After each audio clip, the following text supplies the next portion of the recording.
got 4 kids inside. We can't get inside.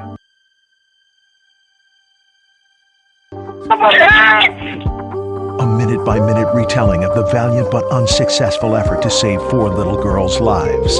Some nights it brings tears to my eyes. What really happened?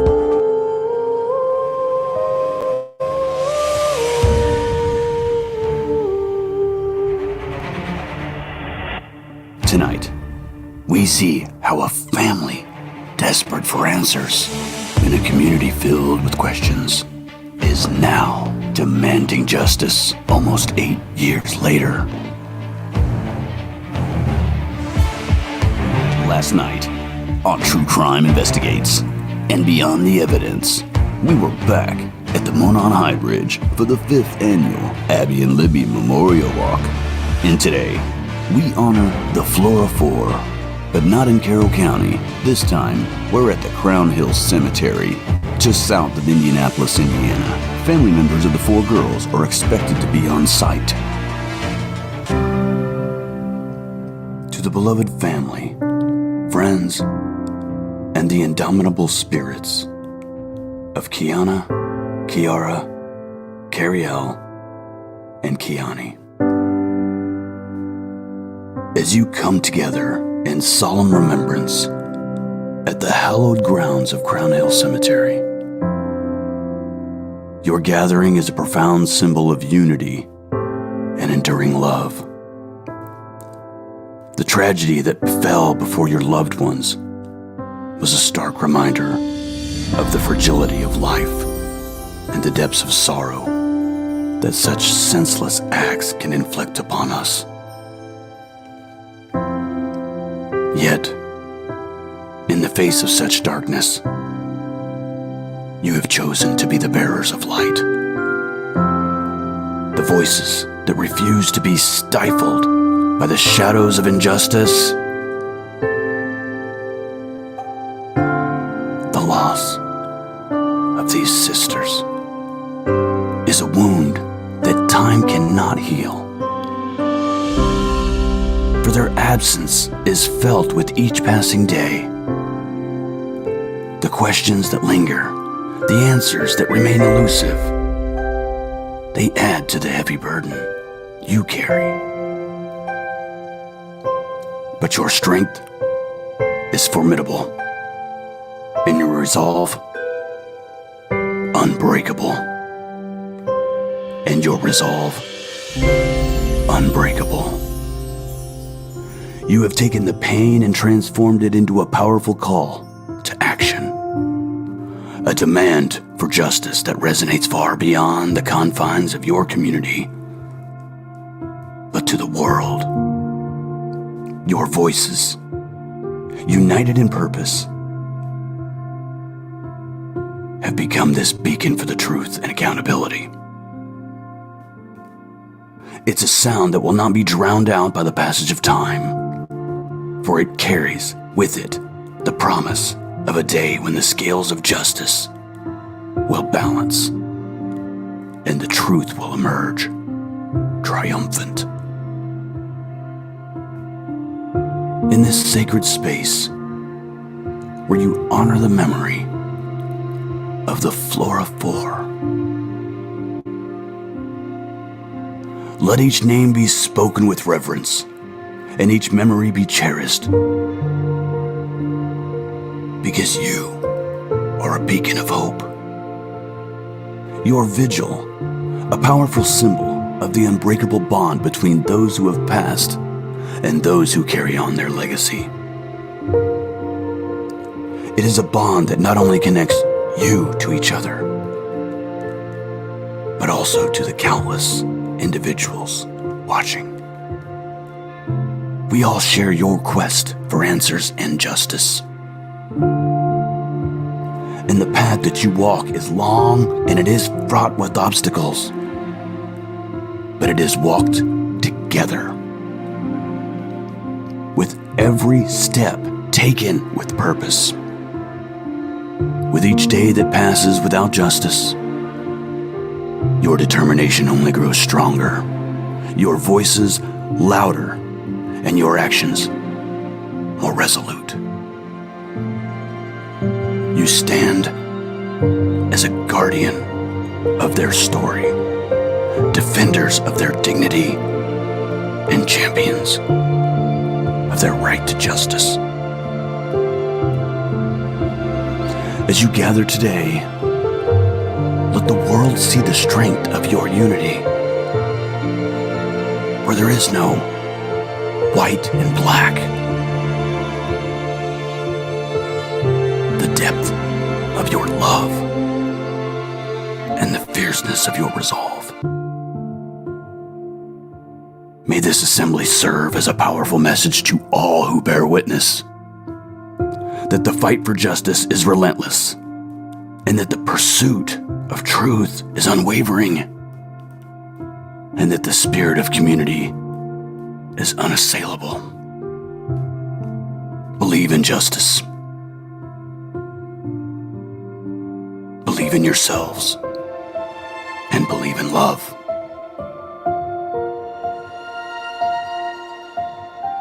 And love is what we will always have for the Flora Four.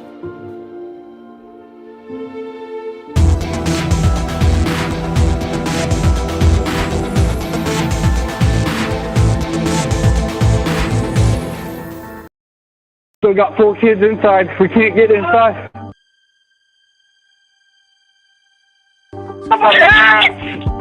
A minute-by-minute retelling of the valiant but unsuccessful effort to save 4 little girls' lives.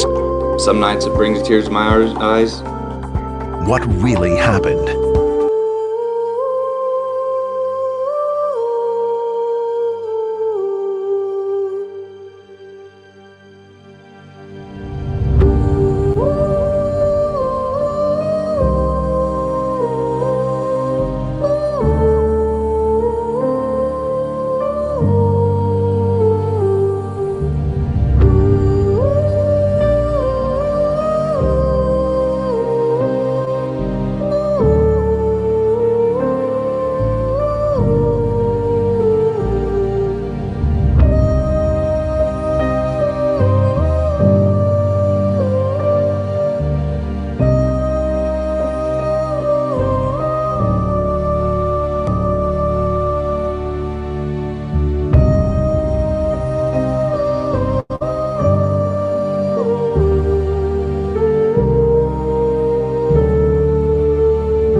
Welcome to True Crime Investigates. I'm your host, Anthony Greeno, and today we're going to talk about the Flora Fire, a tragic and unsolved arson case that claimed the lives of 4 young sisters in Flora, Indiana on November 21st, 2016. As we've reached the 7-year anniversary of this horrific crime, we'll take a look at the timeline and the events that have unfolded in this case, as well as the controversies and challenges that have plagued the investigation. We'll also hear from the mother of the victims, who is still seeking justice and closure for her daughters, and the authorities, who are still working to solve this case. Or are they? Some nights it brings tears to my eyes. Sometimes I try not to go past her. The Flora fire occurred around 3:30 a.m. on a Monday morning when a fire broke out in a house on East Columbia Street where Galen Rose lived with her 4 daughters. She was awakened by the smell of smoke in the household and tried to rescue her girls, 11-year-old Keyana Davis, 9-year-old Keyara Phillips, 7-year-old Kerrielle McDonald, and 5-year-old Kionne Welsh. But she was unable to reach them due to the intense heat and flames. She managed to escape through a window and called for help. True Crime Investigates has obtained video of Yoder responding to the Flora fire. The video is from a dashboard camera inside his patrol car. The camera is fixed, pointing through the windshield towards the front of the vehicle. The view is limited, but Yoder is wearing a microphone. Frequently, viewers will hear much more than they see. In the video, the only editing has been to eliminate profanity. 3:35 a.m. Yoder was patrolling just west of Flora. As he was rolling down South Sycamore Street, an alarm went out to police, fire, and emergency medical responders. House fire at 103 East Columbia Street. Callers to 911 say there are 4 children still inside. 3:36 a.m. Officer Dillinger arrived seconds before Yoder. In the dashcam video, the deputy ran past the front of his car towards the burning building. There was a brief exchange with Rose. Where is it? Stay up. They're upstairs? Trust me, see? Trust me. The warm, thick layer of smoke filled the first floor of the 2-story structure from top to bottom.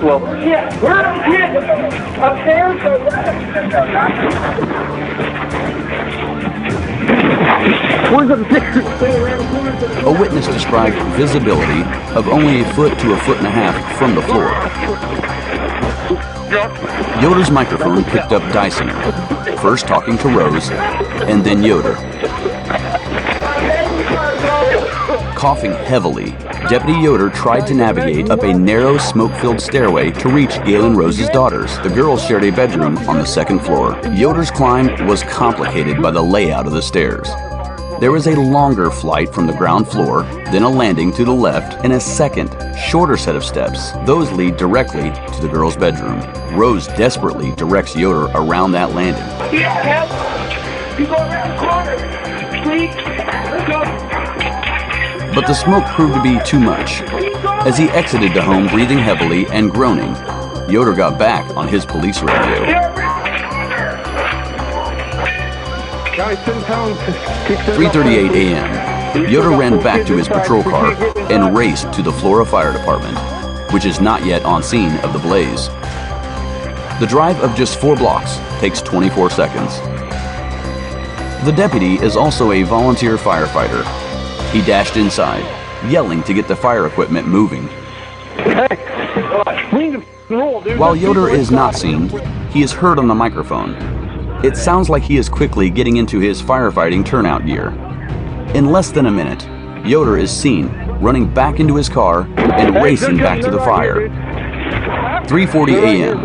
Back at the scene, Yoder announces the fire department is on its way. Off camera, Deputy Yoder and Officer Dillinger, suited up with on-air packs, getting ready to re-enter the house.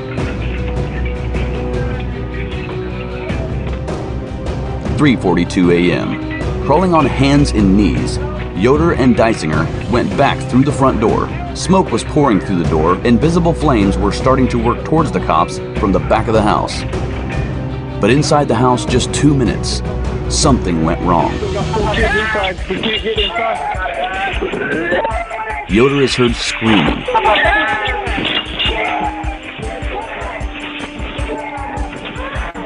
at 3:45 a.m. An emergency call goes out. Officer down. A growing group of firefighters responding to the fire have an expanded assignment: rescue Yoder, Dillinger, and the 4 girls. Visible on the dash cam, flames were moving much more rapidly towards the front of the house. 3:47 a.m. The dinging of an alarm is heard. It signals that an air pack is low on oxygen.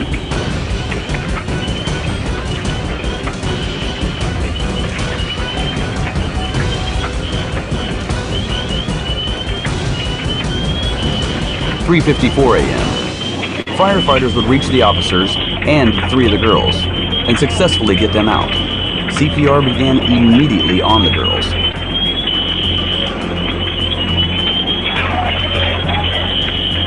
At 3:56 a.m., the 4th girl was brought out of the house. Feverish efforts to revive the girls continued.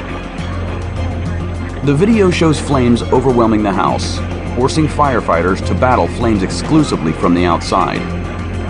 Galen Rose, Drew Yoder, and Josh Dillinger were all taken to hospitals. The 4 sisters could not be resuscitated. All 4 dead as the fire continued to rage through the structure.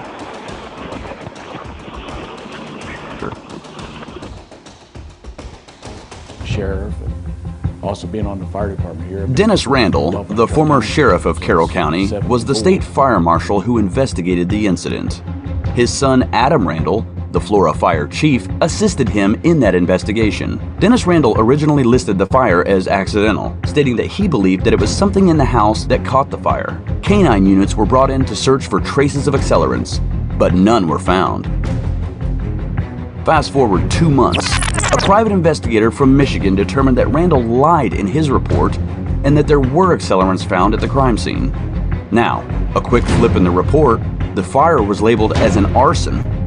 The investigation, described as active by the Indiana State Police, has not produced an arrest in 7 years. Before a final decision was made to air the dashcam video, Galen Rose did ask to see it. It was immensely difficult for her to watch, but she supports sharing the video to the public. Rose hopes the video will generate tips from the public that may finally bring the investigation to a close. The toll-free number to set up a tip is Indiana State Police at 1-800-382-4628. You do not have to give your name to provide information. The fire was initially ruled as undetermined, but later reclassified as arson in January 2017, after investigators found evidence of accelerants in multiple locations inside the house. A reward fund was established for information leading to an arrest, but no suspects have been identified or charged in the case. The investigation has faced several challenges and controversies over the years, such as the resignation of the original fire investigator, Dennis Randall, who worked for the Indiana Department of Homeland Security as the fire investigator. He is the father of Adam Randall, who was the Flora Fire chief at the time of the fire and also resigned later.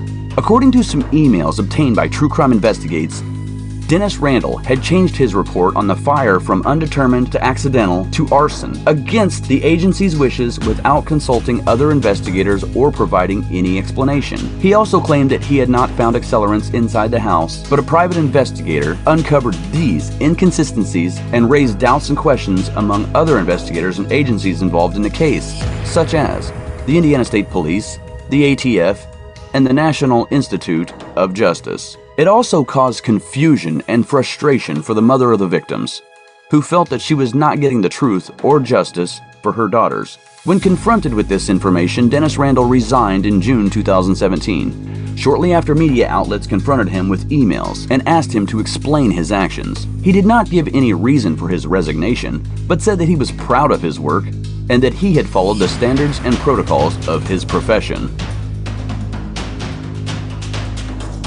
The Carroll County prosecutor, Robert Ives, asked all agencies involved in the Flora investigation to avoid further discussion of the case, which could impact successful prosecution in the future. That caught my attention and only made me question why he wanted everyone to remain silent. In a moment, we share the emails between True Crime Investigates reporter Anthony Greeno and former Carroll County prosecutor Robert Ives. But first, let's take a look at the notable people involved in this investigation.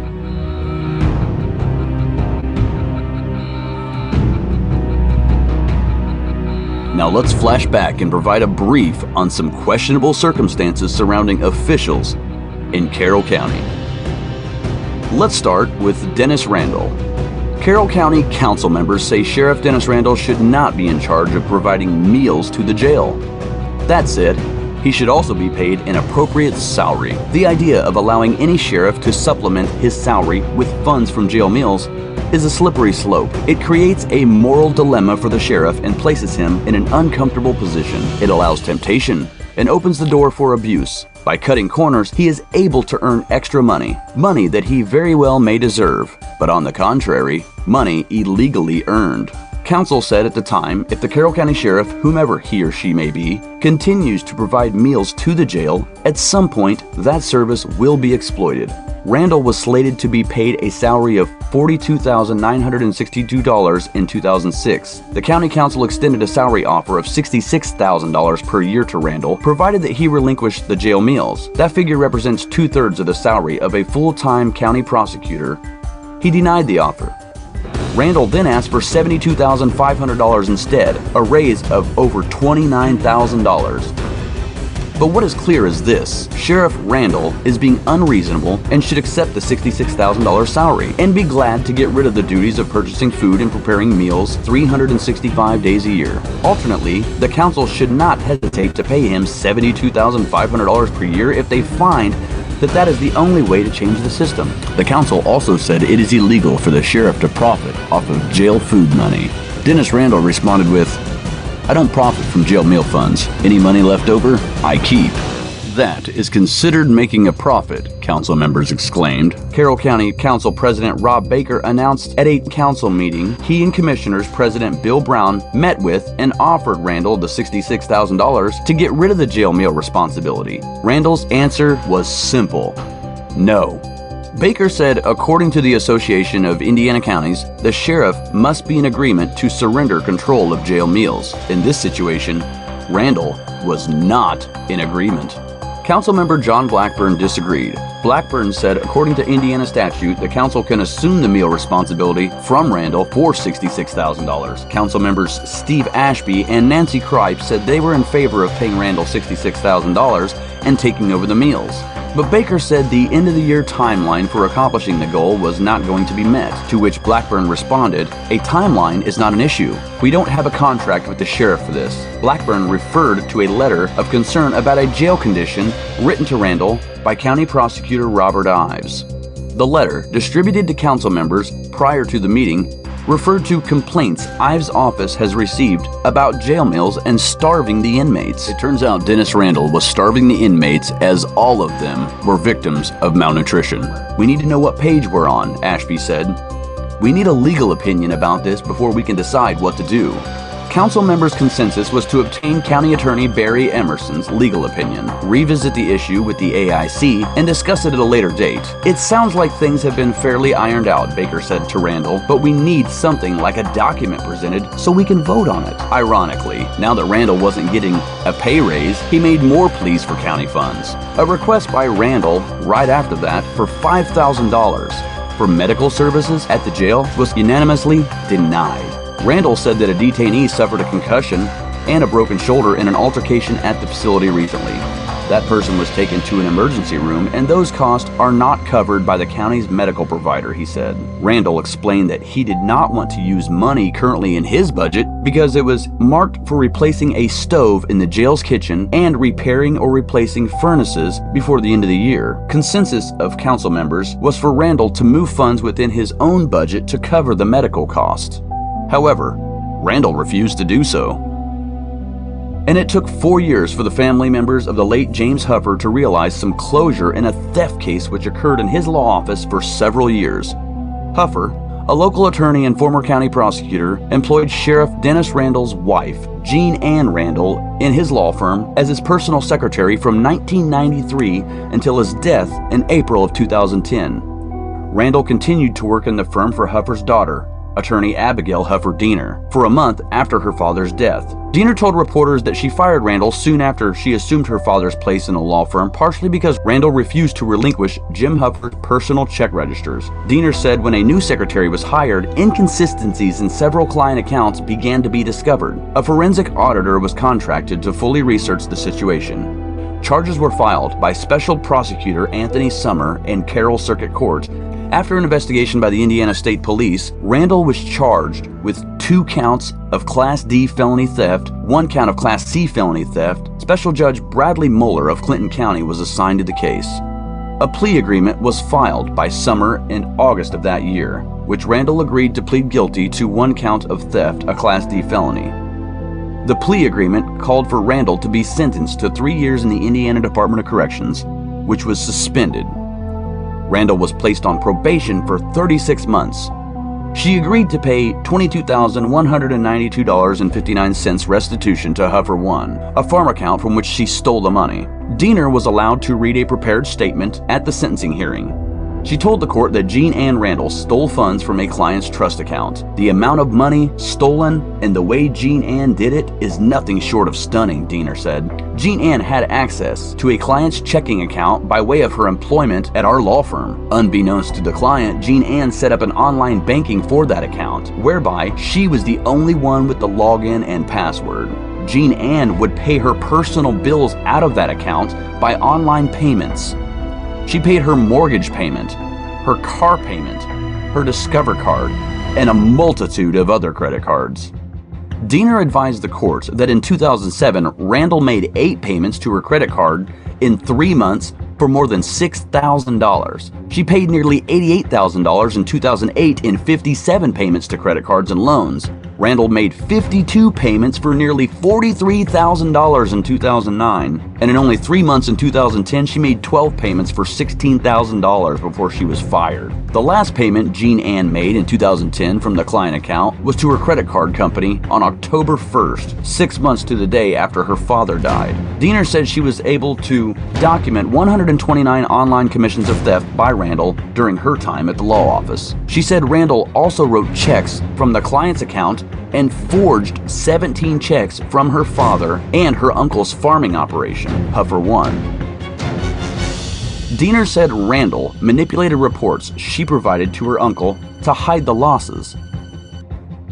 Diener said Randall also appropriated thousands of dollars from the client account and paid Jail Mills Inc., a business which was owned by herself and her husband, then Sheriff Dennis Randall. Dennis said that he had no known knowledge that his wife was committing theft of nearly $500,000. He then retired as sheriff amidst the controversy.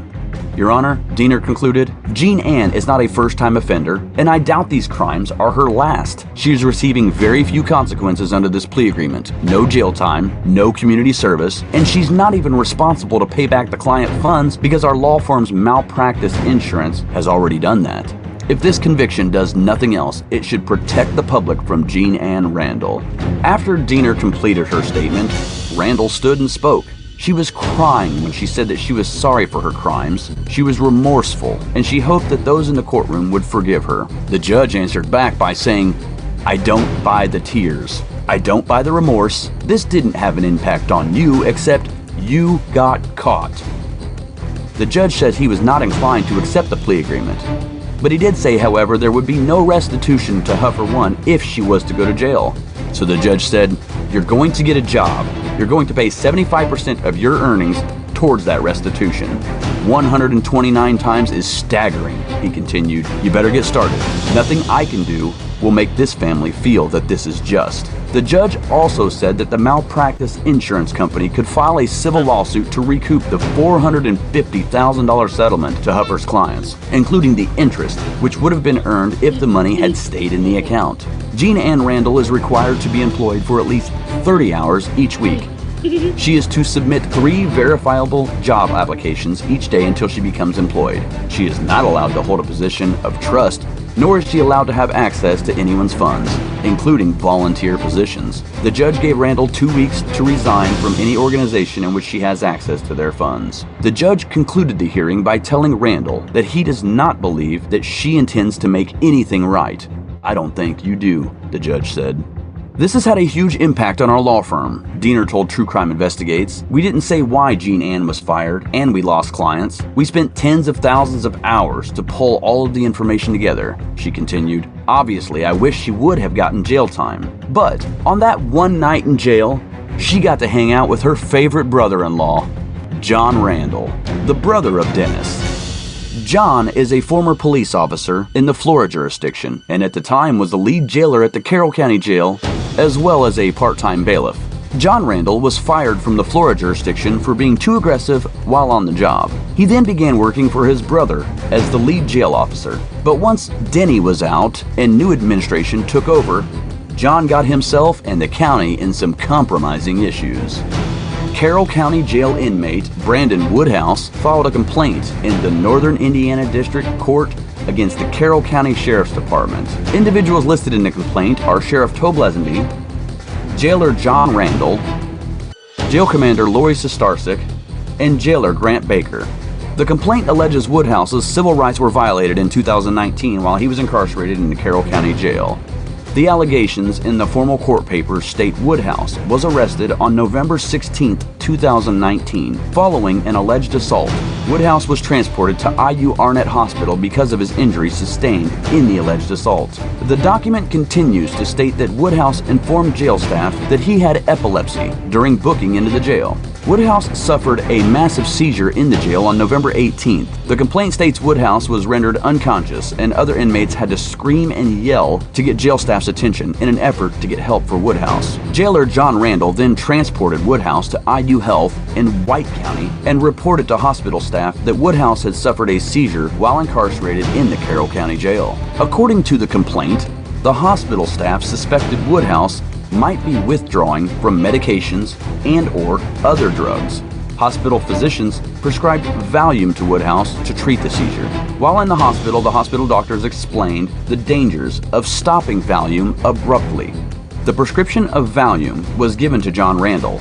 However, according to the complaint, Randall refused to fill the prescription or otherwise give any Valium to Woodhouse as was prescribed by the hospital doctors. The Carroll County Jail reported to the circuit court Woodhouse was intoxicated and not in a condition to appear before the court. Woodhouse did not receive any medication on November 19th. He asked a jail employee if the employee had forgotten to give his prescribed medication to him. Woodhouse alleges that the jailer reached into his pocket and gave him several pills. Woodhouse stated that he began to feel sick after taking the pills, and as Woodhouse was laying down in his cell, Randall and another jailer came into his cell. They pulled out a bag of insulin syringes and began to place them around Woodhouse's body. According to the formal court papers, as Woodhouse became more awake, Randall and the other officers left his cell, and Woodhouse could hear Randall, Jail Commander Lori Sestarsik, and the other jailer, Grant Baker, speaking outside of his cell. Woodhouse alleges that Randall and the other jailer came back into his cell and they put syringes and narcotics next to his body and took photographs. Woodhouse indicated that he begged for them to stop. The prisoner then tried to clean up the syringes and narcotics after Randall and the other jailer left the cell. Woodhouse reports he then laid back down in his cell and vomited. Woodhouse alleges that Randall and the other jailer went into his cell for a third time, and the other jailer checked to see if Woodhouse was awake. Again, syringes and narcotics were placed around the prisoner. Woodhouse indicated that Randall took photos of the scene. He said that after the photos were taken, the other jailer bent down and touched Woodhouse's genitals, and then inserted a finger into the prisoner's rectum. The allegations continued to state that after this incident, he could see a security television replaying the ordeal for him to watch. He said that he felt ashamed, embarrassed, and violated.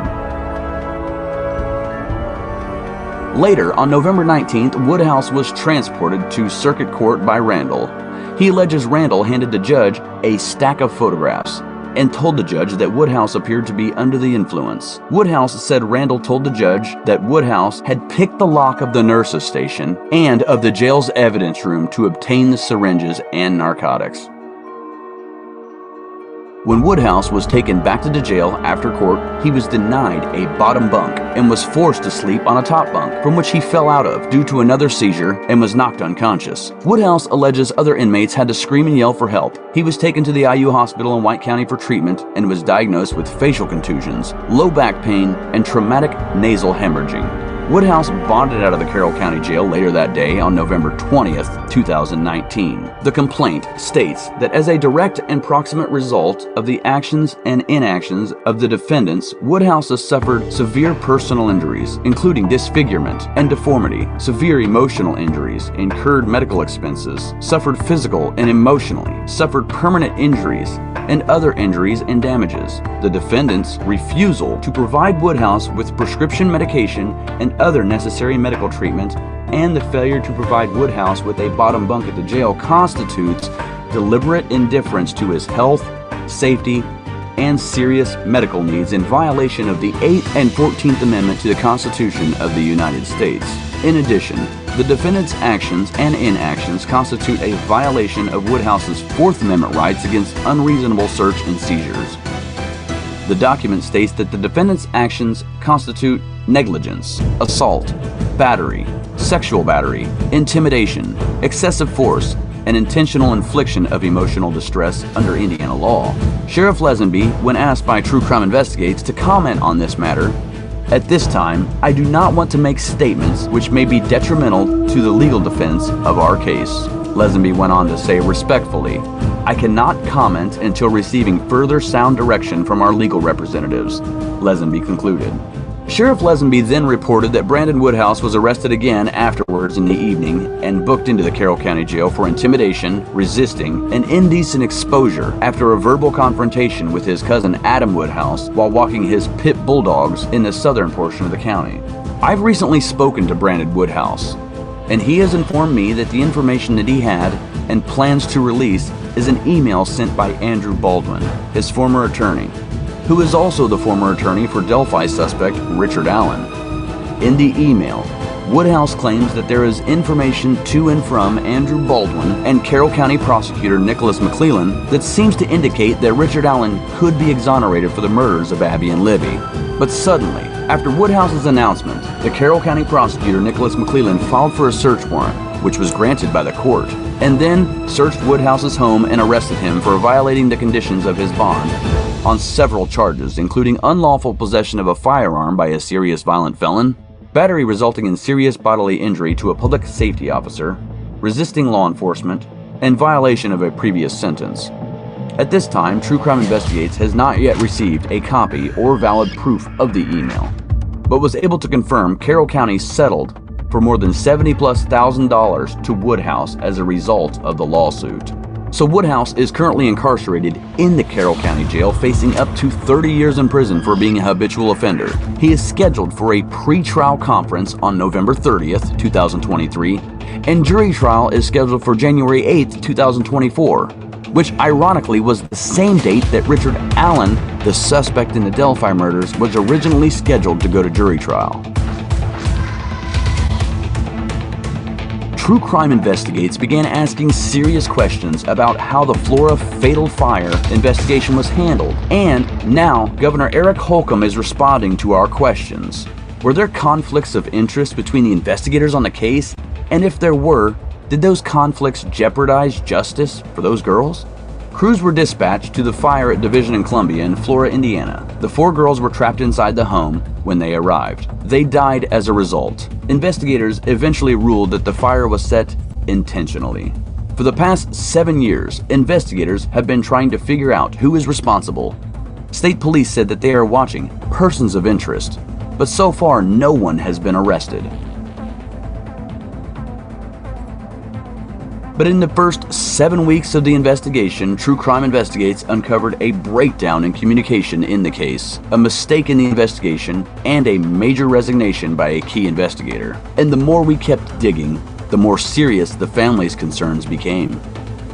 Rose and her family have been waiting and watching as investigators come in and out of that house. An investigator they'd look to for answers was Dennis Randall. After 10 weeks of investigating, Randall and his team released a report ruling the fire was set intentionally.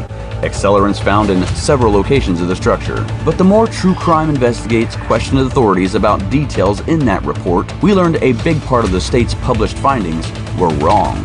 The fire was still considered arson, but state police now admitted accelerants were not found all over the house, but simply just one spot. One day after True Crime Investigates exposed the mistake, Randall resigned, citing personal reasons. So we drove to his home in Carroll County and asked him if he had made any mistakes in the Flora case. He replies, "Myself? I don't believe so." Randall then said that he followed a nationally recognized guide for fire investigations and did not believe that he made any mistakes. But should Dennis Randall have been assigned to the Flora fire case in the first place? Remember, in 2014, Randall's wife, Jean Ann Randall, was convicted for stealing money from a farm account in Carroll County. The state trooper investigating her and interviewing Randall as part of his investigation was Trooper Greg Edwards. Edwards, ironically, is the same detective who was assigned to investigate the Flora case. The man who collected evidence against Randall's wife only a few years ago was now working on the same case as Randall. Was this a problem? I asked that question first to State Police Superintendent Doug Carter. He wouldn't comment specifically about Randall, but Carter told us that this kind of thing happens in rural communities. From my perspective, policing in rural Indiana is very different than the urban environment that we have here in Indianapolis, he explained. We deal with the complications associated with personal involvement in setting all over Indiana. Carter went on to defend Edwards. Edwards is a constant professional. He would look beyond anything that might have been there before, and if it was there before, it was still professional. But does that make it right? Not everyone thinks so. Roger Johnson served as Indiana Fire Marshal under Governor Mitch Daniels. He told True Crime Investigates, based on their past relationship, Randall and Edwards should never have been working on the same case. I think a jury would end up having trouble with that, he said. I would think I would have removed myself, added Princess Spencer Cook. She is an insurance fraud investigator who tipped authorities off and helped them bring down the group responsible for setting 26 fires throughout Muncie and Anderson for insurance money. Spencer Cook knows how important good working relationships and communication is in an arson case. The Randall-Edwards relationship made her uncomfortable. It would have been a lot smoother to have brought someone in that has no history with the other person.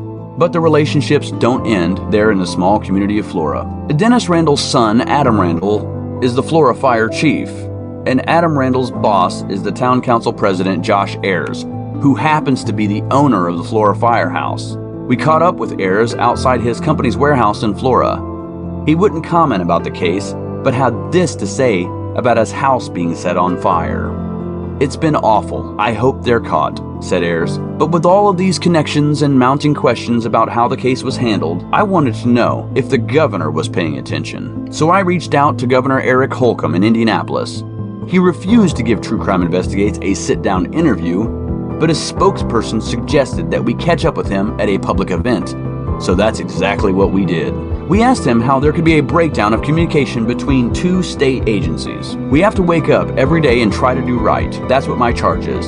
3 boxes that I've asked everybody to check that works in this administration is to be honest, be humble, and to be hungry. Hungry to do good. If there's been lapses, we need to correct them, and we need to learn from them. And there's no excuse, but we owe it to make sure that every single Hoosier is receiving the care and services that they not just pay for, but they deserve. That's my charge as governor, and that's what we'll stay focused on. And wherever things need to be corrected, they will be. I also asked Governor Holcomb if he was concerned about what appeared to be conflicts of interest in the Flora investigation. The governor responded with, "If there are potential conflicts, potential or hypothetical, as you're throwing out, then we need to address them each and every day. That's what we do. We wake up each and every day and we try to do the right thing. And if someone is not, then we for sure need to correct that person." I also asked the governor if there should be an audit of the other investigations Randall had worked on while serving as a state fire investigator. The governor would not comment on that question, but replied, "We'll have more to say as the case develops. I care about 6.6 million Hoosiers, and that's what we'll be focused on, getting it right. Where there are wrongs, we'll get them right." True Crime Investigates has repeatedly requested an interview with State Fire Marshal Jim Greason, but our requests have been denied for 7 years.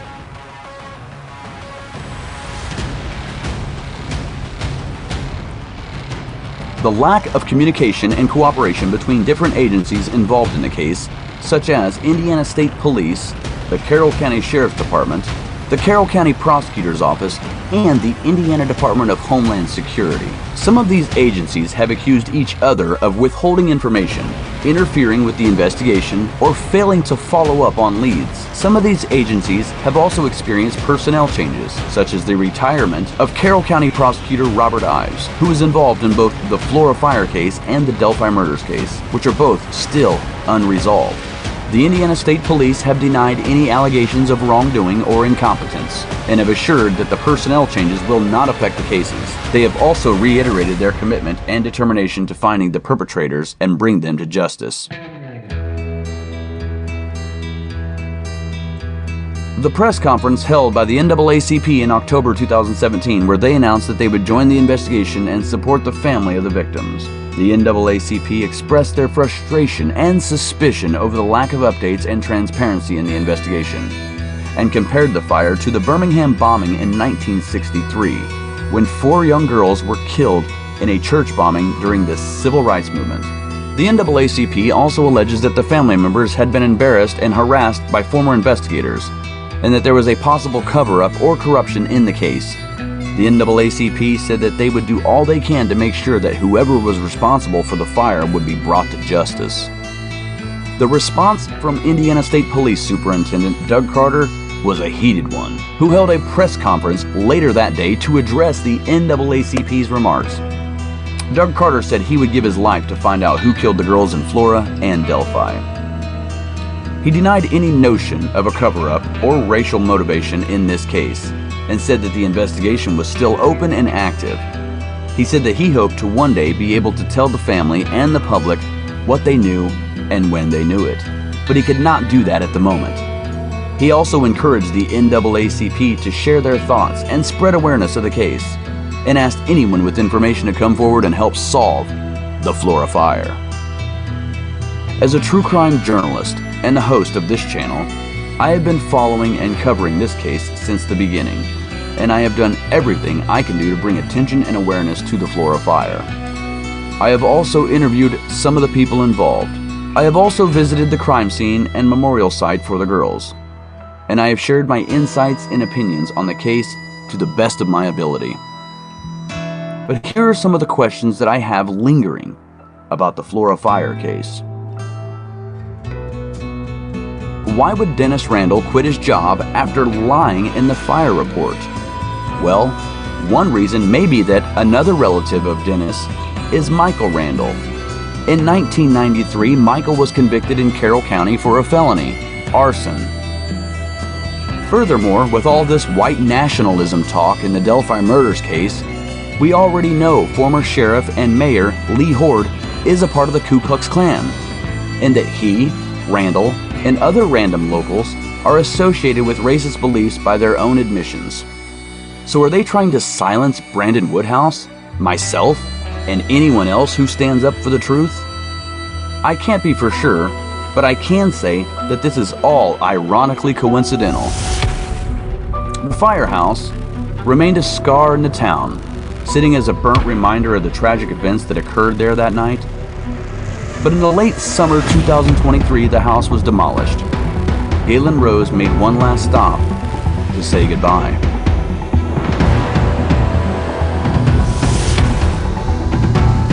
"7 years is too long for justice." Randy Gravett, along with Kathy Clendenning, hosted a memorial walk event in Flora, where the Aunt Jackie of the 4 girls was present and made a statement.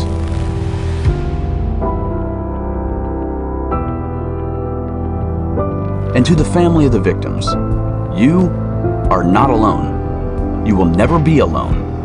True Crime Investigates fans, myself, and other creators are still pursuing justice in hopes that one day we will stand united in Flora, Indiana, and finally say, today is the day in Flora. What's going on YouTube, Facebook, Twitter, Instagram, Snapchat, TikTok? I'm Anthony Greeno here at True Crime Investigates, and today I have a treat for you guys again for the 3rd day in a row. It's Memorial Walk weekend, ladies and gentlemen. I'm going to be joined by other co-hosts and people live on the scene right now. Let's take a look at the drone footage at the people that we're getting ready to talk to live, ladies and gentlemen. I'm getting ready to pull in Jinx, Marv, and Jay from Intertwined. What's up, everybody? Hey. This looks amazing. We see what's going on here. So tell us a little bit about where you're at, what's in front of you guys, and what's happening. We are at the site with the girls. So take a look at those. Yeah, I see them right there. Here, I'm going to pull it up on the bigger screen here. A little bit choppy.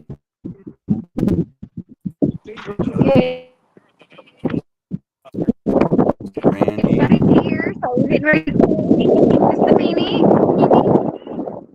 Oh, wow. You guys got some serious wind. You can see we got Indy doing the drone, but I have to pop off here because I have to help somebody get in here. So, see you soon. All right. Thank you. Hey, Marv. We see what you're looking at here. Yeah, I've got the headstones here. Awesome. So, Kionne, Kerrielle,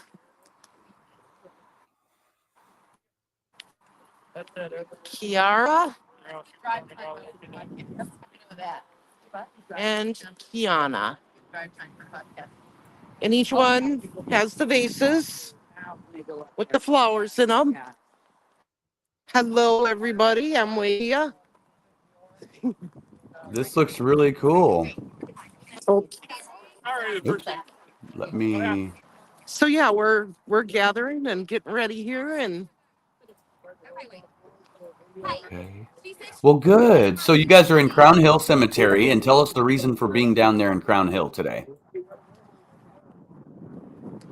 so we are doing the walk for the Flora Four, our Flora Four angels, the 4 girls from Flora that were killed in the fire. This is our 3rd and last memorial walk for this weekend. It's been emotional this weekend, let me tell you. Yeah, I'm sure it was. What did you guys do last night when you guys left the Delphi, the trail system? We went Nate, and then Paula and I went and visited Andrea because we hadn't had a chance to Awesome. see her yet. Awesome. So we're gonna spend some more time with her today before we leave tomorrow. Okay. But we're here at Crown Hill and honoring our 4 Flora angels. Crown Hill Cemetery has some rich history. There are a It lot does. of famous people that are buried there. Presidents of the United States, governors from around the country, are buried at Crown Hill Cemetery, and it's just south of Indianapolis. And it's a beautiful cemetery. At the gate huge. at the beginning, it is huge, and the gate at the beginning is really big. It actually looks like a crown. Yes. I'm sure we'll do some go around a little bit more today and here while we're here and look around and see. I know that people want to go see Dillinger's where he is, and Yep. Yeah, John Dillinger. So John Dillinger, Public Enemy #1, is buried there. That would be kind of cool to see that. Also, the President Harrison is buried there. It'd be kind of cool to see his as well. I'm sure you guys will stop and see all that stuff. Take it all in. Because all those people right there, we don't know their story, but they all had just as interesting as life as any one of us have had, I'm sure. Right. Today's walk isn't going to be as long. We're all exhausted. We definitely are. Lack sleep. Lots of with all the walks and stuff. So, but we are here to honor and remember these 4 girls. And to bring awareness to their story. We need this story solved just as much as we need Tabitha's story solved. And Abby and Libby's. Exactly. Every single one of them. And, people, this one kind of gets overshadowed by Abby and Libby's case. And a lot of people don't understand the full story when it comes to Carroll County, when it comes to why is everybody saying the cops are corrupt in the Delphi murders case? Well, it has a lot to do with this case here, Right. and the way it was handled. And it's just, are there any family members that are going to be there today? Anybody that's going to show up? Anything like that? No family members today. Aunt Jackie had to come for last month for a funeral. She lives down in southern Indiana. She tries to make it to as many of these as she can, but it's just been a lot. She had a funeral not too long ago, so she won't be here today. And I don't think any other family members, but we have plenty of people here to honor these girls. Okay. Well, you know what? This is a story that not a lot of people understand, and I think that you guys being there and being able to explain it to the people that show up in person, and being able to explain it to the video and do the live streams and the drone footage and stuff like that we have, gives people a better understanding. I've got footage in here of the last memorial walk they did when the house was demolished as well. I'm going to play today. Well, and it was kind of poetic because the girls are right here, right? And then there's a very young boy here, and his loved one was just here, and asking what we're doing, and and Kathy was explaining, that we're doing these memorial walks for these angels of ours, and we call them the Flora Four angels, but in reality, they're all our angels. Tabby, Abby, and Libby, and these four girls. So, We're waiting on Bossy. what are we doing? We're gonna. I gotta say something, and then we're gonna go on a walk. Okay. I want to talk to Kathy's Kathy. getting ready to say some. Kathy's getting ready to talk here, so I'm gonna come closer to her just so you can hear her. Okay. I need to check out his drone feed is paused or something. Hi guys, I just want to thank you guys for coming here today. Today is our last Justice Walk, and we are here to honor the lives of Keyana, Keyara, Kerrielle, and Kionne. Their lives were taken on November 21st of 2016 in an arson fire that will never be forgotten. We are begging the lead investigator on the Indiana State Police to please go back and reinvestigate the homicides of these four beautiful little girls whose lives were cut short by this tragedy. They deserve justice. Galen Rose deserves to know who set her home on fire that day and took her whole world that awful morning. We all walk today in their memory and for justice in their names. We love you, beautiful angels. We will never stop fighting for you. I want to thank everyone for coming today in the girls' memories. Thank you guys very much. That's all I have. Let's go take a walk for them. All right. Wow. It's all about, that's really cool. Yeah. It's all about these four girls today. Yeah, there's this tears. is really cool. There's lots of tears today. There's tears today, just like there was yesterday and I know it, guys. Friday. And I mean, it's what it's all about, is about justice. That's it. It's just about the justice. Hand in hand, we're walking in justice for these families. And today is for the Flora girls. So, and I can't wait to continue this tradition. And I want to thank Randy Gravitz for doing this. This is the second walk for the Flora girls, the sixth walk or fifth walk for the Abby and Libby.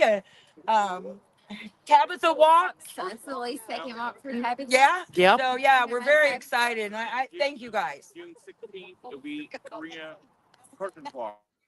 Yes. And we'll all be there. As many of us. Say that June again. 16th. June 16th will be for Karina McClurkin. You and I will be doing lives while they all walk Okay. for Karina. Okay. And I thought we would just walk this way around, and then it comes right back to here. It's a little short walk. Okay, that sounds good to me. So we're gonna do our little Yeah. walk. Okay. You I'm know, trying to get. I can't tell if he's lagging on the drone or if it's me. The drone footage is like really. it's hard to tell. It's. I think it's me. I can't tell. So I'm playing the other memorial walk footage right now while the drone is doing its thing. But you know what? Hey, big shout out to Indie Archive, ladies and gentlemen. Yes. Jay, you're new to this case. What do you think about all this? You thought about watching that video at the beginning. Yeah. I don't know it too well, but definitely the really horrible thing that happened. I can imagine. I mean, just like with Abby and Libby, I can't imagine the pain and loneliness you feel with losing your kids. And to But, lose all of them at one time. Yeah, all at once, right? And be standing there watching it happen. Yes. And not being able to do anything about it, just trying to, but not being able to.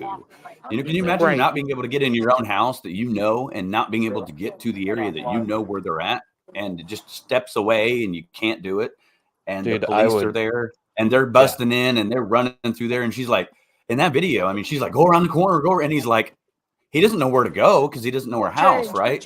He's trying, but he couldn't breathe. It's just such a sad story. That video footage was horrifying.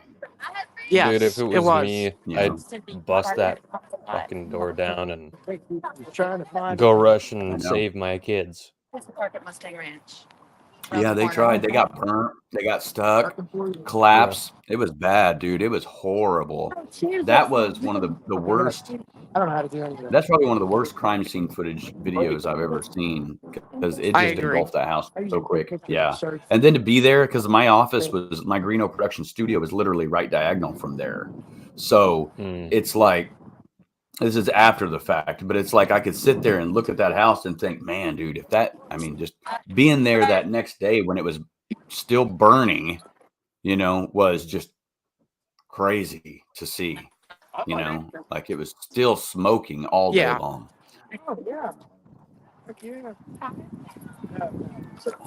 So I am. It's definitely it's definitely sad. You know, I know that everybody who watches Delphi has a reason they watch Delphi, but we got to get those individuals interested in these other cases and supporting these other cases too, because they're just as important. It's not all just Abby and Libby, right? Not to belittle them, but it's there are other tragic cases like it. And this case happened first. You know, this happened first to these four girls. This case happened first. You're right. There's live drone footage. There we go. We see you guys walking down the long road now. Yeah, he had to change the battery. All right. Yeah, that's what all right. Good job, Indy, dude. We look, no hate for you, dude. This is epic stuff to be able to look at that from two different angles. Isn't that cool, Jay? Yeah. That's pretty neat. Yeah, that's good. That's like takes it to a whole nother level. Indie Archive, ladies and gentlemen, please subscribe to his YouTube channel. He is not just a Delphi creator, he's just a videographer. We need to get Indy's either PayPal or money link so that we can get him some donations. Oh, good luck, yes. but I'll try. Okay. Good luck. She says, good luck. I'll try, but good luck. Yeah. Oh, so he likes to do it out of the kindness of his heart. And you know what? Yes, when I talked to Indie Archive, I reached out to him a year ago and was like, hey man, I would like to use some footage of Flora that you have filmed with your drone, because I don't have mine anymore. And he said, you know what, man? Actually, me watching you and using your drone is kind of what inspired me on the Delphi case to start doing this. And I thought, wow, that's really neat, dude. And he's like, dude, use whatever you want. Just don't put it in a negative context. And exactly.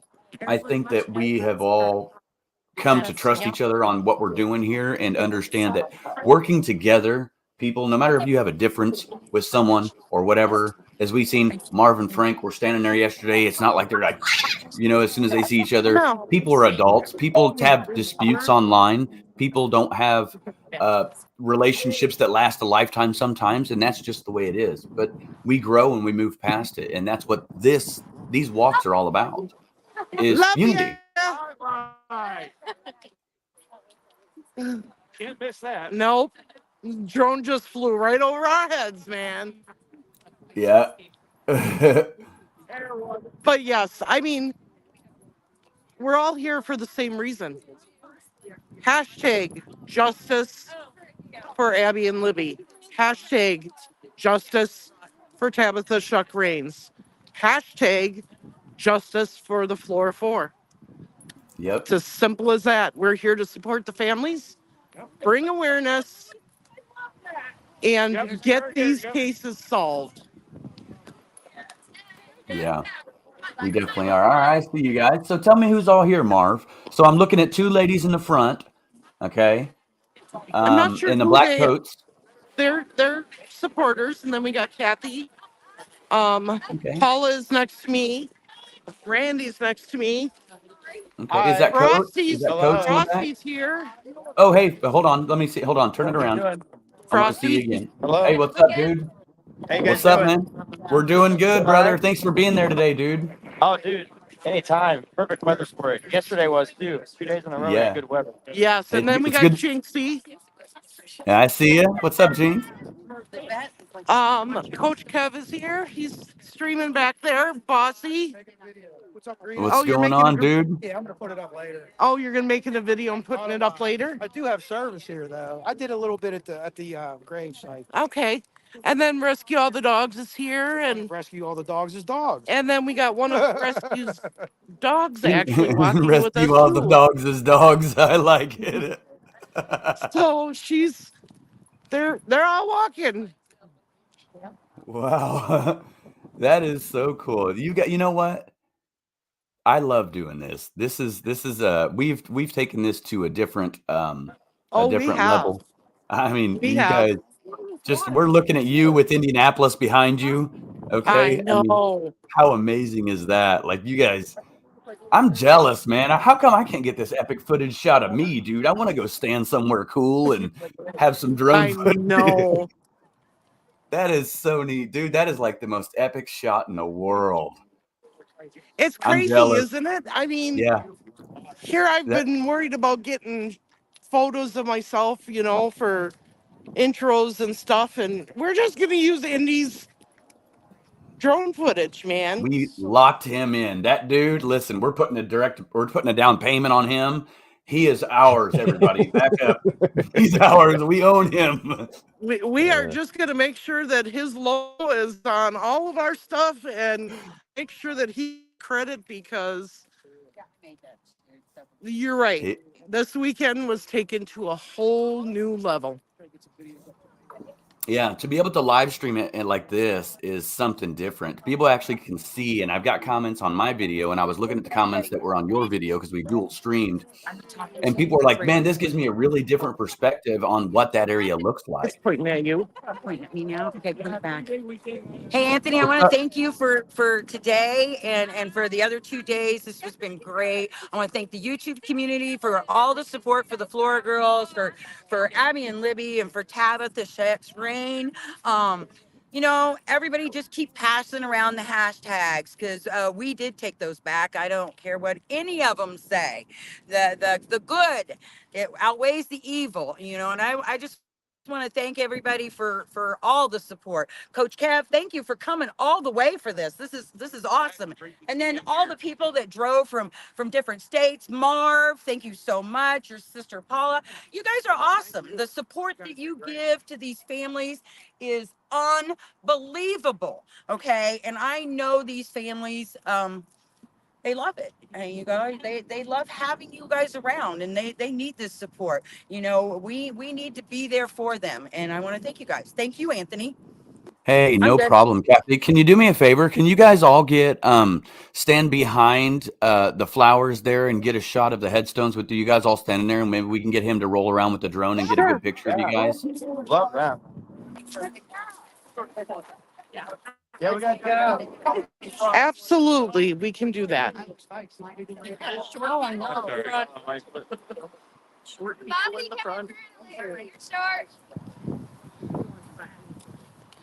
Gosh, this is cool, dude. This is like, dude, I feel like super secret CIA, dude. Like, I need to zoom in on those people right there. And it's like, you know what I mean? I need a close up of that lady. It's like the most high-tech security camera footage that we ever have. You can just move it around town. Indy's you guy in the chair. Yeah. And me. Let's see. That's good. I could actually. Okay, you are all in the picture with us because I got you. Okay. Awesome. All right, hang on. Lana, take a picture so Jinx can get in, please. Yeah, hang Yeah, on. tell them to stay there. The drone. Tell them the drone is going to get a good shot of you guys. All right, hang on because the drone's going to get in position too. Yeah, get over there, Jinx. Yeah. You knew that was for. I need to. Okay, so watch this, everybody. Okay, I got you. Stay there. There you go. 1, 2, 3. Take a couple. All right, so the drone footage is a little bit back. Look at that. The dog even's there, dude. That is awesome. Oh, rescue all the dogs, everybody. Yep. Look at that. Epic. Bam, dude. Can't freaking beat it, everybody.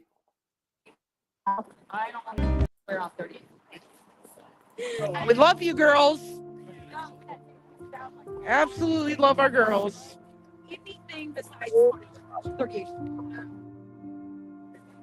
Okay, Anthony, did I lose you? No, you didn't lose me. You're good. I'm here. Okay. We're watching you guys. Oh, We're seeing you guys live, and we're watching you from the drone. you're all right.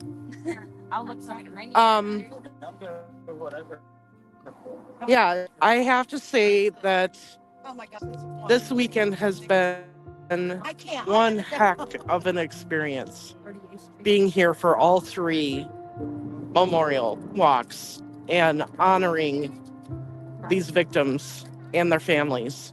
It's important that we do that and continue to do it and expand on bringing in more cases, because we truly are bringing everyone a unique experience this weekend with the drone footage, the live coverage like we're doing now, you know, and bringing it all together. So I just found this, and I think it's appropriate. I think it should be a memorial for here. It's just this is in the wind. This is the poem that is on Tabitha Shuck-Crane's gravesite.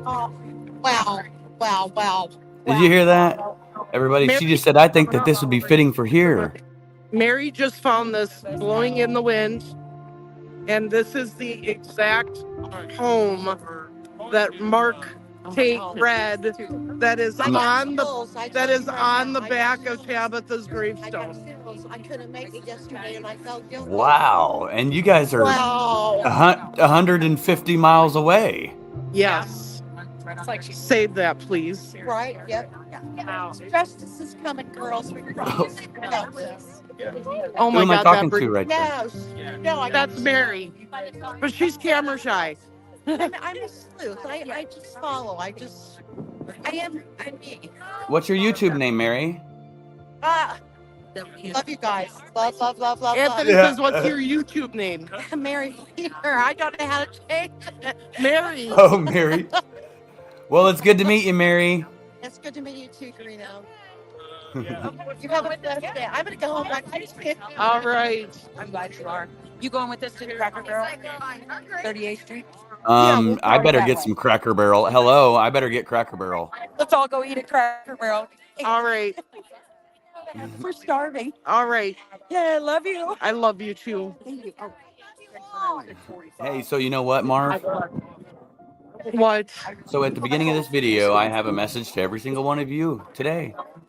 Okay? Again? You're going to make me cry again. Of course, man, because I just appreciate, and I don't want any one of these walks to feel more superior or anybody felt like one is more important than the other, because they're not. That's why I labeled it Memorial Walk Weekend with that hashtag Memorial Walk Weekend, because that's what it's about. You know, it's not always about covering the murders and stuff. It's about covering the people in their life.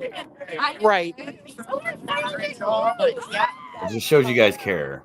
I'm glad that you came all the way from Wisconsin. You're going to get it. Jay! Jay! I'm on it.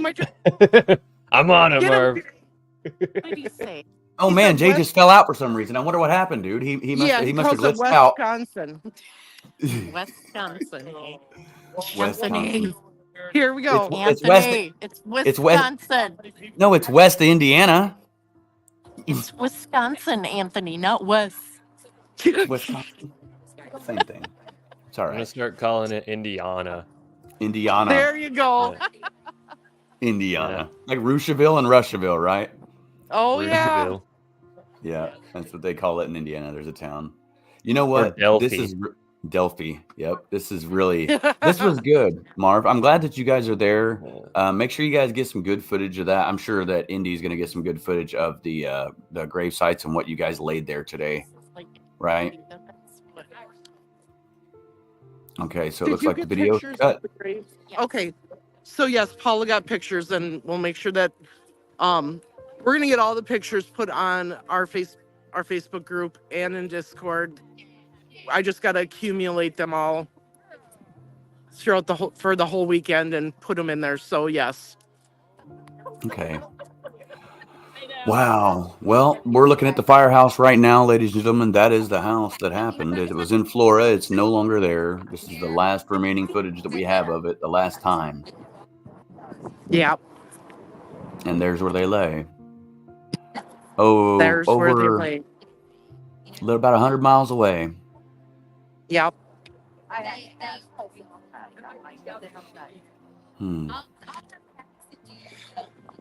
Wow.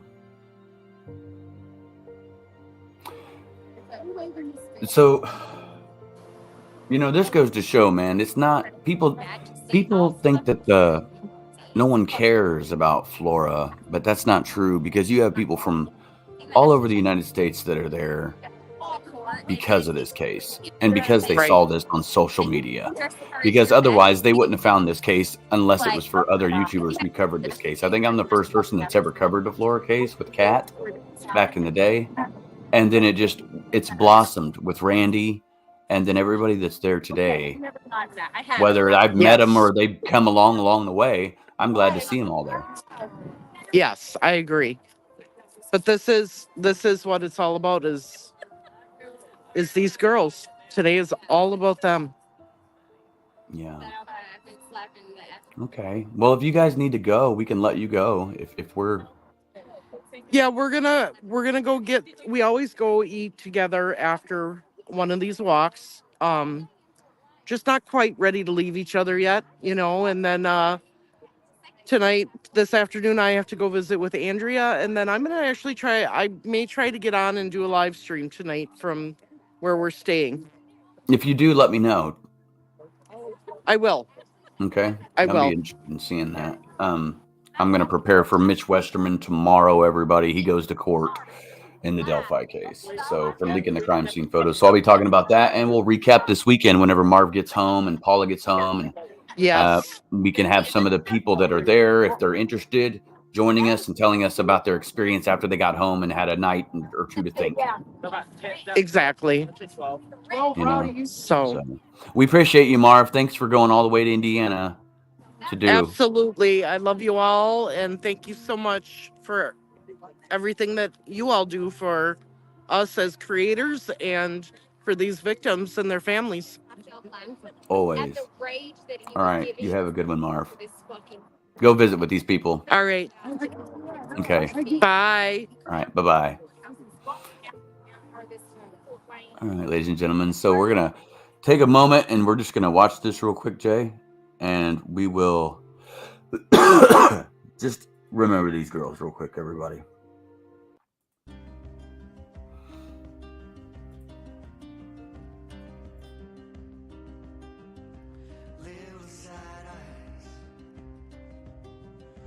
Don't you cry, 'cause you know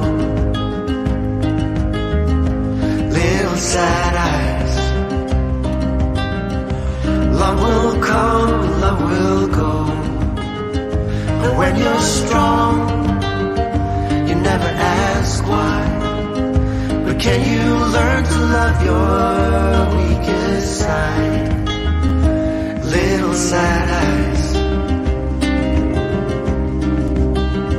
I see you carry all that pain. It's a sad life. If the hurt is all in vain, but you'll get through the darkest nights when you learn to find your shining lights. Little sad eyes.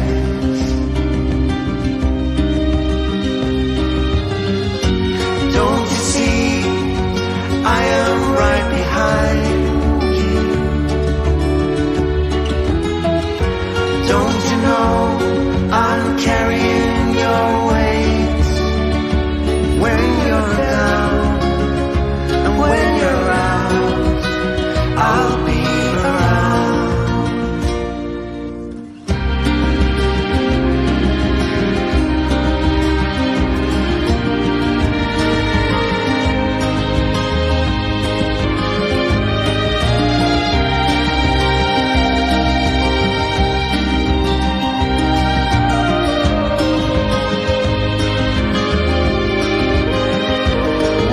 Strong, you never ask why, but I have learned to love your weaker side. Little sad eyes. Don't you know I am right behind you? Don't you see I'm carrying your weight? I'll take your hurt, I'll share your pain, and I'll dry your tears. Little sad eyes.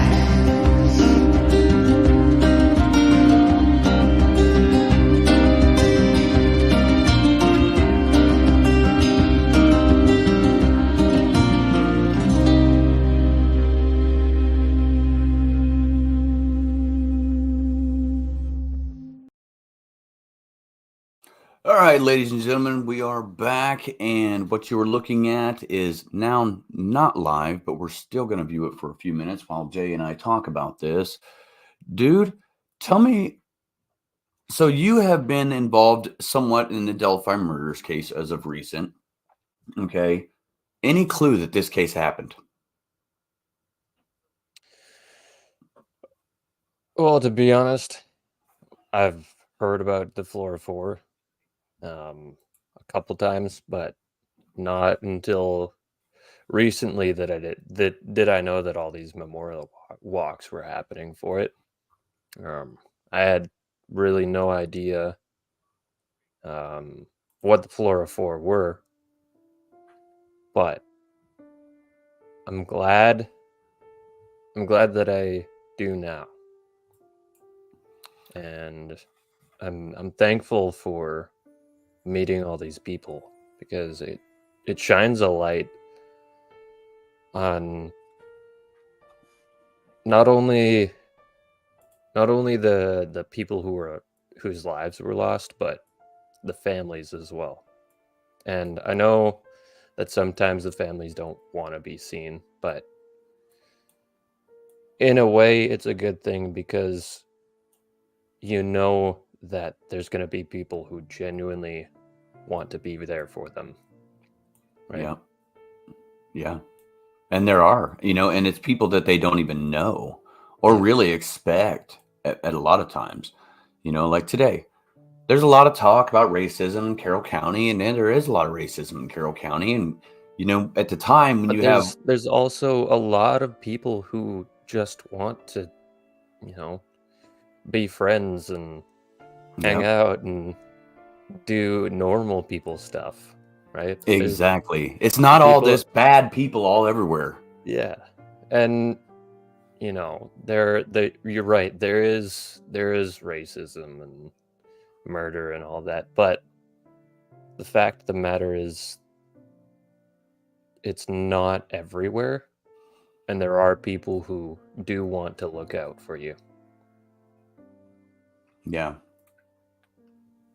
you're right. And you know what, Silas, I still think local news should be following these walks too. Absolutely. Dude, the only time the local news followed this memorial walk was when I reached out to him and says, I want you guys to come film the Abby and Libby Memorial Walk, the 2nd annual. Yesterday was the 5th. So we're talking, and that's the only time they did it. And they only did it because it was on the anniversary of the murders in the freezing cold. And that's the thing. The local news isn't going to cover this, but we will, because you know how the local news does it is they'll make this story. It'll air on television. Everyone will see it that one time. Maybe they'll put it on YouTube. Maybe it'll show up on the website. Okay. The 2nd annual Memorial Walk doesn't even show up on their website anymore. It's not there. So we can't even see that footage anymore. And it was phenomenal, But this is the reason that we do this. And this is the reason we have people like Indie Archive, Marv, Frank Meister, all these people that showed up to these events this weekend. That's why we have, this is our news. This is news. Actually, that was the channel name, was True Crime News at one point. Yeah. So I just want to say one more thing. Go ahead. Even showing up to one of these streams, you may be across the country and it may not be in your budget to go do the walk, but showing up to one of these streams, that's still supporting, right? You're being present, and that's really what matters, is that you show up and you give your time to these people because they're spreading awareness for these girls. Exactly. For these girls right here, and the people that walked in Flora, that's the town of Flora there that we're looking at. And it's real small. It's just, it's smaller than Delphi, but it's in the same county. It's just right up the road. One thing I want to bring to everybody's attention was Randy Gravitt. And I know you don't know Randy, and I don't think you've communicated with Randy yet, but you see him. Yeah. You don't even have to. All you have to do is watch the last 3 videos that we've made, and you'll say, that Randy dude is something special. You know what I mean? Like, for him, and Randy's not in the best health, and admittedly that Randy's not in the best health, and he still makes time to get out there and make sure that people come from outside of the area are safe, have a safe meeting point, are together. He educates them, and he brings people together. And without Randy starting all that, I would have never had the opportunity to go out there the first time and film it, and then the second time be a part of it, a co-host with him. And then now being the producer behind the computer instead of being there on scene, because now we have other people that can do it for us because we've grown so much. It's a true crime community that's grown. And Jackie Oliver, it was good to see you yesterday. I'm pretty sure that I talked to you yesterday while you were down in the crime scene. If that's right, it was you, right? It's so cool to see people in person that you've talked to for years and don't even know who they are. Isn't it cool? And then to see them in your hometown is just takes it to a different level for me. You know, they're like, these people watched me for years, and then they end up in my hometown. I thought so, and then they're there, and I'm not even there right now, which is crazy. It's heartwarming, everybody. So, oh man, and there they are. Look at all them. And that's the reward fund, everybody. And flip back over here. Get good shots of them as they get ready to take that picture that we asked for earlier. So it was, you know, so I want to say that the February 2017 murders of Abby and Libby at ages 13 and 14, respectively, in Delphi came just 3 months after the Flora Fire took the lives of 11-year-old Keyana Davis, 9-year-old Keyara Phillips, 7-year-old Kerrielle McDonald, and 5-year-old Kionne Welsh. And we've had 3 public officials quit after being caught lying in this case about it being an arson. We have individuals related to them that were convicted of arson in Carroll County. And we have the NAACP that stepped up and got me out of jail after they arrested me for asking questions on the Flora Fire case and exposing Dennis Randall's public racism with my video camera, with what I recorded him saying. Quote, "The N-word don't last long here," is what he said. And he immediately resigned. The prosecutor resigned. And his son resigned. And that's a level of corruption that goes deeper and deeper and deeper. And quite honestly, I think that maybe somewhere within the law enforcement or those public officials, for myself, one of those people to me is a person of interest, strong person of interest. And there's a reason why the Indiana State Police took over that investigation, not Carroll County. So that's happening now in Crown Hill Cemetery, everybody. They're meeting up. Tomorrow, Mitch Westerman appears in court for a dismissal of his charges. Are they going to dismiss the case against Mitch Westerman for leaking the crime scene photos of Abby and Libby? What do you think, Jay? Tomorrow? No shot. No shot. No shot. I don't think so either. And so we have some court documents that we're going to go over tomorrow, ladies and gentlemen, and we'll recap Mitch Westerman. I will be here to give you guys that hearing live. As it happens, I'll bring you guys that. And then maybe tomorrow night, we're going to do a recap of what's going on here. And also tomorrow night, if you're in Indiana, keep in mind, there is the Great American Eclipse that is happening, where if you're in Indiana, it's actually, there is the once in a lifetime. It hasn't happened in, I guess, a long, long, long time. There's an eclipse that's happening, and there's a big event at the Indianapolis Motor Speedway and down in Springville at the ABATE sponsored event, ABATE Region 99 in Southern Indiana. So if you guys can be there, go to abateonline.org, become a member of ABATE, and join and go check out that eclipse. Be safe, wear sunglasses, don't stare directly at the eclipse. 4 minutes of darkness. And they said, let me tell you guys this. I want you to bring something to your guys' attention that is very interesting, and I want you guys to test this. And if you can, somebody film this. Check this out. The eclipse. All right, listen to this. So if you are in the path, and you guys are in Indiana, of totality for the solar eclipse on Monday, which is April 8th, dress in shades of red and green. Why? You're probably asking me. This isn't just to look good. When wearing these colors, a unique effect occurs minutes before totality. According to experts, in bright light, our eyes use the cone cells of our retina, which gives us high spatial recognition, as well as helping us see colors clearly. As it begins to get darker, our eyes begin to switch to our rod cells. While these are great to see in low light settings, they are not so great with colors. They just pick up blue and green hues very well.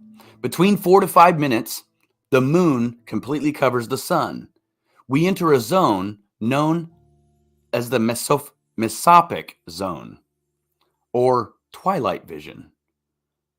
This is the time when it's not too bright and not too dark, but colors will appear more dull and even turn a silver or gray color. This transition would normally take 30 to 45 minutes, but due to short, hold on just a second, pull this back here. But due to the short time, we enter into the twilight vision. So in this zone, our eyes are utilizing both the cone and rod cells, while the warmer colors like reds and oranges will appear to be less vibrant. Greens and blues will get brighter and more vibrant. This unique effect is known as the Perkin-J effect. This is a phenomenon that changes how we actually perceive color in low light.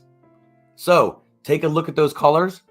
Okay, red and blue, or I'm sorry, red and green, and watch your eyes deceive you as red and green turns into gray right before you in the middle. That's so crazy. That would be kind of cool to see, wouldn't it? Well, think about it. Think about it. Can you see all the colors of your room in the dark? No. You can't see anything. No. You know what I mean? But it's cool because the ambient light, you can see the outline of someone's facial features, but you can't see the color of their face. Yeah, that is weird. Yeah. That you can't see it. Okay, so check this out, everybody. So I'm going to take you guys over to Purdue University to show us something. So by the way, Purdue Boilermakers are in the Final Four, everybody. Just saying. I'm very proud of that. That's where I'm from. That's me, man. That's all day. All right, check this out. This is what's happening tomorrow. Right here. We've waited hundreds of years for this unforgettable sight. This is a once-in-a-lifetime event for Purdue and the whole state. This will be an experience none of us will forget. I've spent my whole life looking up to the stars in wonder. I've seen some unforgettable sights in space. But something like this can only be witnessed with both feet planted on Earth. And we wouldn't miss it for the world.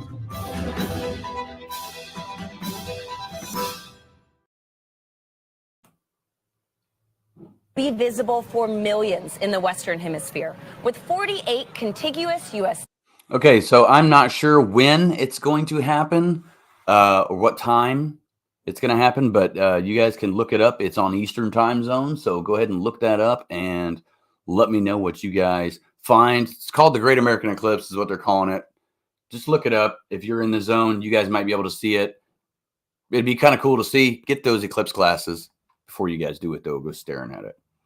All right, man. It's going to be tomorrow, actually. Yeah, tomorrow. Tomorrow at what time? Are they saying it's going to happen? Give me a second. Looking. Okay, so PST, first location to see the partial eclipse, April 8th at 15:42 or 3:42. PST, that'll be 6:42 p.m. Eastern time. First location to see the full eclipse begin is at 4:38 Eastern time. Okay. And then the maximum eclipse is at 6:17 p.m. Eastern time. Oh, wow. This is going to be really neat. Sorry, no. Sorry. I got that all wrong. 8 a.m. Pacific, so 11 a.m. is when it starts. And then 2 p.m. is the maximum.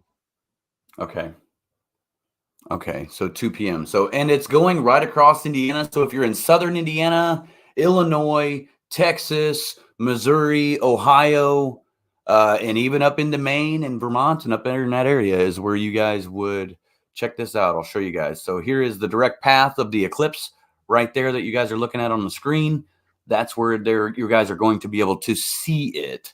Okay, and we'll take a look at this right here. This is what's happening in Indianapolis, which is where Marv is right now. Well, tomorrow we will be 1 month away from the total solar eclipse, and Central Indiana is the place to be. Yeah, so many. It's actually going to happen tomorrow, so don't believe that. It's going to happen tomorrow. Many things going on. In fact, right now, Visit Indy is tracking more than 50 events that are associated with the eclipse all around the city. Tonight, our Marion County reporter Lauren Kostick shares how they're planning for this unique experience. More than 100,000 visitors will flood Indianapolis on April 8th for the once-in-a-lifetime solar phenomenon. It will be a huge influx of people in and around Indianapolis. To prepare, Visit Indy reached out to cities who experienced the path of totality in 2017. One thing was clear, this is no small event. Places like Hopkinsville, Kentucky, that was completely inundated with visitors and really shined during the last total solar eclipse.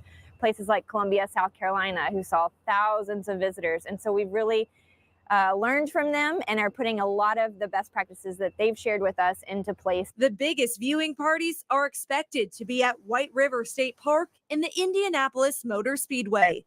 On top of that, Visit Indy knows of more than 50 other events around the city. They suggest picking one and staying put. Stay there and make a full day of it rather than event hopping around the city just to get cars off the streets. Reminding people to arrive early and plan to stay late. And one thing I learned from doing all. Wow. So be safe, everybody, when you guys are, if you guys are staying in Indiana for the eclipse, and if you guys didn't know the eclipse was happening and you're in that path of totality, might want to check it out. You're not going to be able to do it again unless you travel somewhere else to go see it if it happens in that path of totality. So, and another note is that it's actually the longest duration in Indiana. Is it really? Yeah. So that's maximum peak. Compared to Canada, where I am, I'm not going to be able to see it because I'm on the West Coast. Well, not very much, but where if I were on the East Coast, it would be half an hour. In Indiana, it's going to be a full hour and 7 minutes. Wow. So you guys will have a much better look at it. Yeah, with about 4 minutes of total in that center peak. So just imagine the sun with the moon in front of it, and you got that ring. Going to be really cool. I mean, we saw the pictures of it. Really neat. Just a cool thing that happens in the world. And if you think about it, I like to look at it this way. This was Memorial Walk weekend, right? And there's a lot of people out there that believe in astronomical things and higher powers and different stuff like that. And not saying this is anything like that, but a lot of people think that when certain eclipses and certain things happen like that, it starts a new beginning for something else. And so, I think that for me, I can look at it in a positive manner and say, you know what, man, we just had all these walks. We've had all this turmoil, all this junk that's filled these crime cases and stuff, especially the ones that we've been talking about this weekend. And now we have they're all over. And tomorrow the moon washes in front of the sun and just washes out a new beginning. We go into darkness one last time, and then we come out shining brighter than ever, and we stay that way. And we're just going to hopefully it'll shine some light on the Delphi case.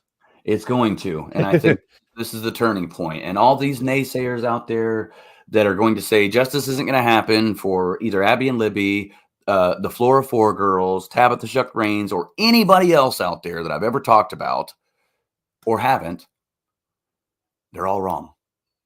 And everybody just ignore them. They're all wrong. We're right, and we'll find justice, and it doesn't matter what they say. Right? It doesn't matter what they say. All right, ladies and gentlemen, so I'll go ahead and wrap this up. And if you guys like the content today, then I will say hit the subscribe button, share it on social media, and then go over and subscribe to that dude's channel, which is, what is it? What's your channel called? Intertwined Podcasting. Intertwined Podcasting. There you go. So Intertwined Podcasting, ladies and gentlemen, you guys have it all right there. Okay, so go check it out. Subscribe, like, share, and we'll see you guys next time. And be there for the next memorial walk for Abby and Libby and the Flora Four. And, oh, yes. And so the next one is going to be in June for Karina McClurkin. We'll talk about that on a later date as we get closer to that time. And we'll have her grandmother back on the show, Jerry McClurkin, a place that I've covered extensively, where I walked into the police department and they ran from my ass on camera. The police, okay, in Kokomo. So we'll get to see that video. We'll talk about that later on in the week. He's terrorizing the police. Terrorizing the police. He's screaming for justice in the most crazy way ever. Yes, we want justice. And we want justice in Delphi. Take those hashtags back, like Kelsey German says and everybody else says today. Take the hashtag back. Hashtag justice for Flora, justice for Abby and Libby, justice for Tabitha. Take those hashtags back. Flood the internet. Every time you post something about them, put hashtag justice for Abby and Libby, hashtag justice for Flora Four.